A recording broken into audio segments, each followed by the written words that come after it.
This is New York City, so these guys know that. What's up with that?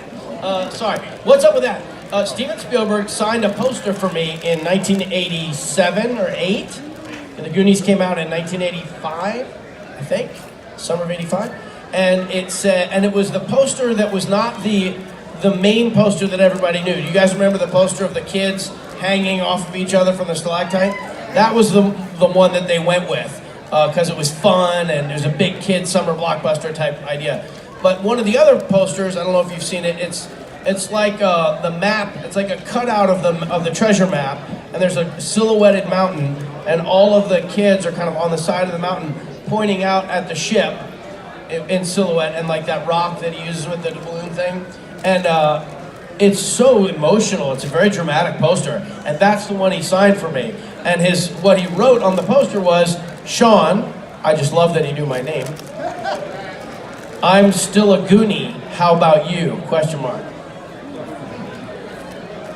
I don't think like my jean jacket was dry from the washing machine from making the movie yet. So how fast after a movie do they strip you of the title?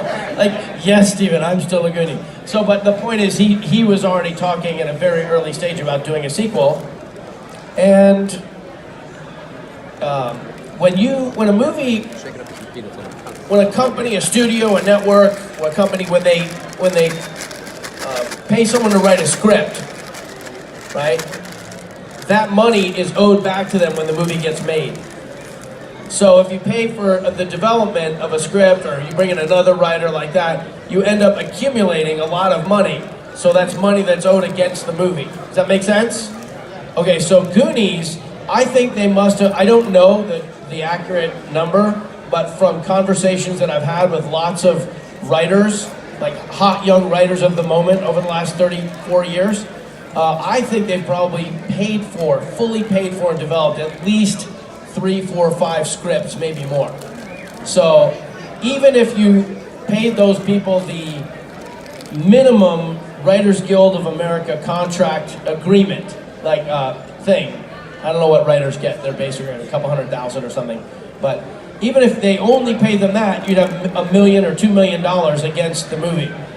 It's probably more like 10 or 15 million. I'm just making numbers up out of my head, but that's what I imagine in my mind. So the point is, Steven and whatever people, either Warner Brothers or Amblin Entertainment, have believed enough in the idea of a sequel that they've invested millions and millions of dollars to get it there. And Steven is the sole decider. If Steven gives, he's like Caesar.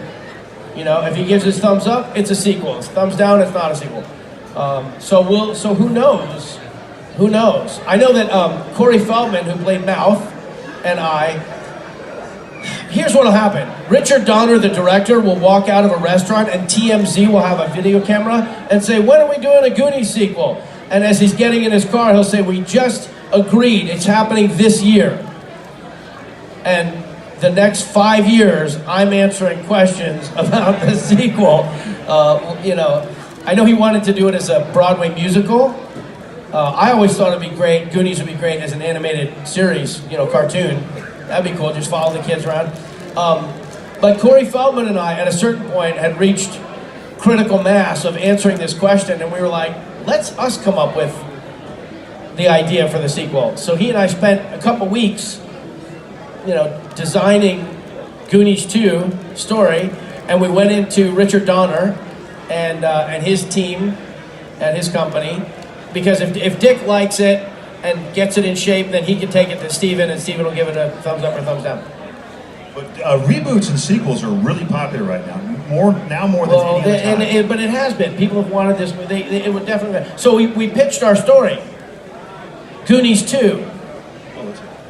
Well, I can't pitch it now. They won't tell anybody. You won't tell anybody. But this.